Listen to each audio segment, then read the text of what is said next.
Bismillahirrahmanirrahim. Assalamualaikum warahmatullahi wabarakatuh.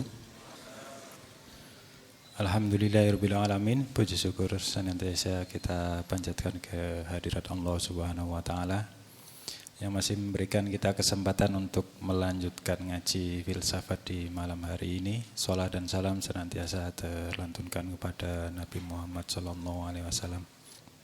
Mari langsung saja kita mulai ngaji filsafat malam hari ini dengan sama-sama membaca suratul Fatihah. Untuk teman-teman yang beragama lain bisa menyesuaikan. Al-Fatihah.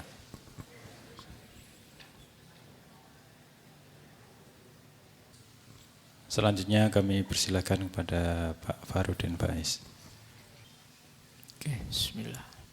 Assalamualaikum warahmatullahi wabarakatuh. Bismillahirrahmanirrahim. Alhamdulillahi rabbil alamin. Wa bihi nasta'inu ala umurid dunya waddin. Allahumma sholli wa sallim wa barik ala habibina wa syafi'ina sayyidina wa maulana Muhammadin wa ala alihi wa ashabihi wa man tabi'ahum bi ihsanin ila yaumiddin. Amma ba'du. Bismillah, mari kita lanjutkan pembahasan kita, ngaji filsafat kita. Malam hari ini kita masih dalam suasana patah hati. Meskipun ini harusnya minggu-minggu Valentine ya. Yang lain merayakan jatuh cinta, kita merayakan patah hati. Tidak apa-apa. Kelihatannya lebih perlu ditemani mereka yang sedang patah hati. Kalau yang jatuh cinta kan tidak butuh ditemani, mereka malah suka kalau kita tinggal berdua saja.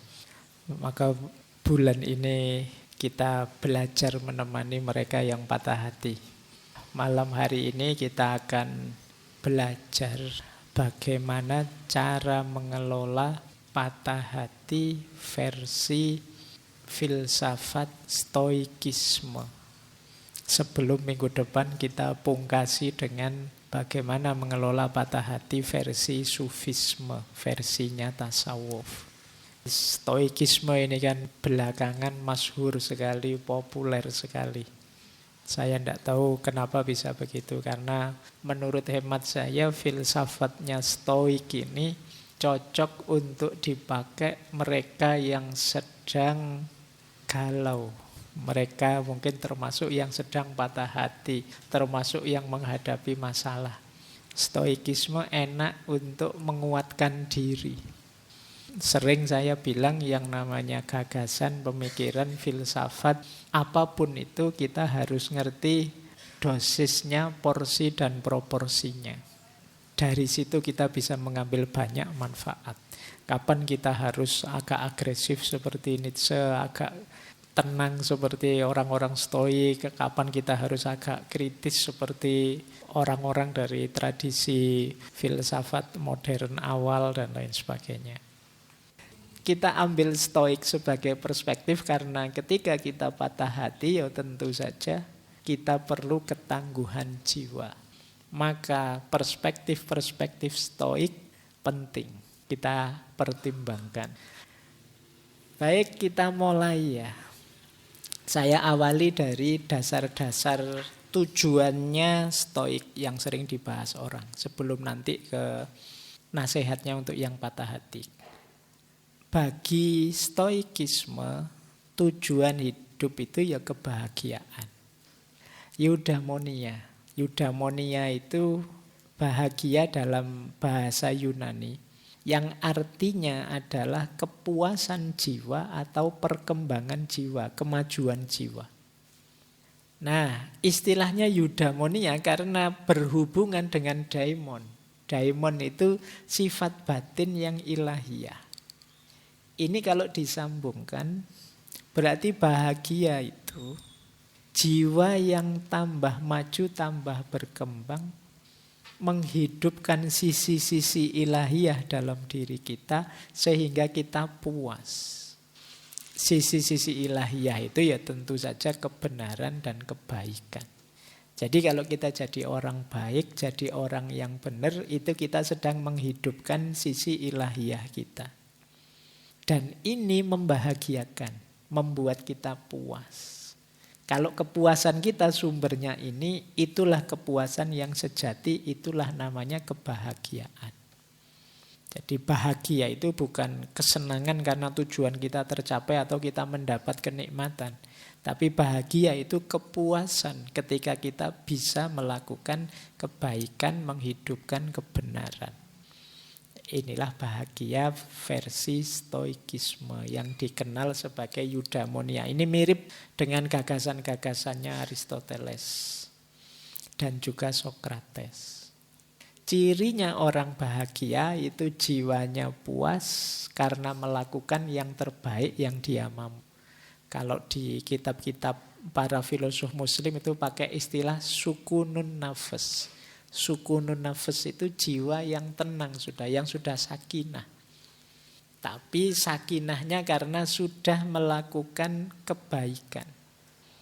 Tidak hanya kebaikan, tapi sudah memberikan yang terbaik dari dirinya dalam kebaikan. Itulah kebahagiaan yang sejati. Kok saya belum merasakan kebahagiaan yang sejati, Pak, ketika melakukan kebaikan? Rasanya kok masih beban, rasanya kok masih berat. Berarti jiwa kita masih harus diperbaiki. Jadi masih harus ditata ulang. Katanya siapa sedekah itu membahagiakan, saya malah menyesal ya, Pak. Kehilangan uang banyak saya. Berarti ada yang harus diperbaiki dari jiwa kita. Harusnya kita malah puas, bahagia, bisa membahagiakan, bisa melakukan kebaikan sehingga bahagia, bisa menolong orang sehingga bahagia. Kok belum bahagia, masih merasa beban, masih berat, ya berarti jiwa kita masih harus dikelola lagi.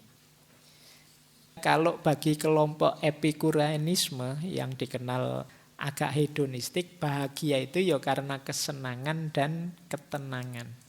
Tapi bagi kelompok stoik, bahagia itu bukan karena kesenangan atau ketenangan, tapi karena kebajikan. Namanya arete. Kalau ketenangan ataraksia. Kalau kesenangan itu hedonia. Makanya orang yang hanya mencari senang namanya orang hedon. Dulu kita bahas hedonisme.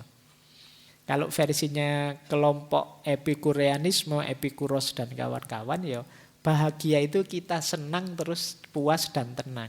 Tapi kalau kelompok stoik, keywordnya bukan pada senang atau tenangnya, tapi keywordnya pada kebajikannya.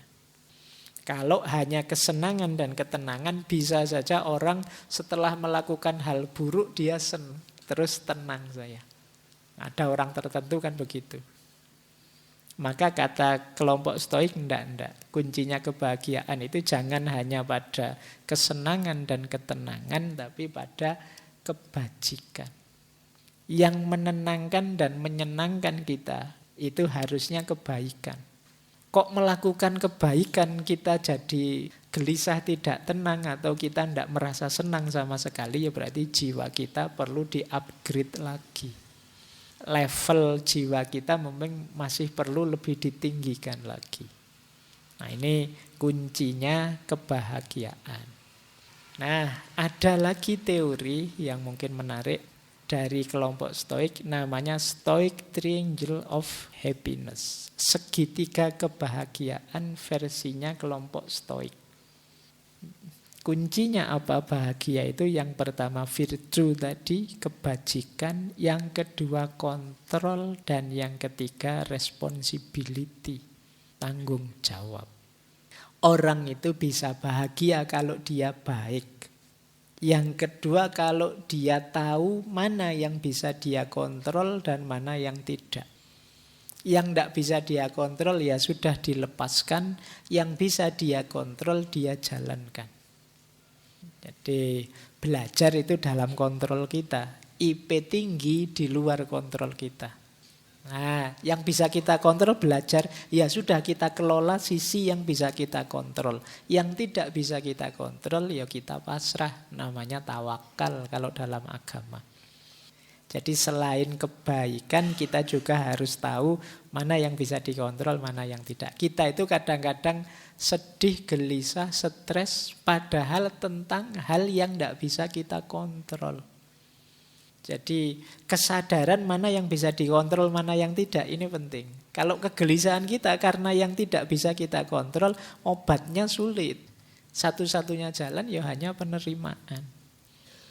Nah, untuk hal yang bisa kita kontrol, ya harus kita kontrol secara serius, kita jalankan secara serius. Yang bisa kita kontrol perasaan kita. Perasaan dia di luar kontrol kita. Nah, kalau kita jatuh cinta, ayo fokus ke yang kita rasakan. Ini yang bisa kita kelola. Tindakan kita yang bisa kita kelola. Responnya orang, perasaan orang, tindakan orang itu kan di luar kontrol kita. Karena kalau kita ngerti rumus-rumus yang seperti ini, hidup jadi lebih mudah. Ngaji ini datang terus serius memperhatikan ada dalam kontrol kita. Tapi paham atau tidak yang saya omongkan itu di luar kontrolmu. Tidak usah sedih kalau tidak paham. Tidak apa-apa. Jadi paham tidak paham itu bagian dari yang di luar kontrol kita. Tapi serius belajar, sungguh-sungguh memperhatikan itu ada di kontrol kita. Proses itu ada di tangan kita. Hasilnya apa? Banyak yang bentuknya di luar kontrol. Dan yang ketiga, responsibility. Responsibility itu kalau memang dalam kontrol kita, kita jalankan sebaik mungkin. Biar nanti tidak menyesal. Wah, harusnya kemarin aku baik padamu ya. Kenapa kemarin aku menyia-nyiakan waktu ya? Sekarang diputus, nangis kamu.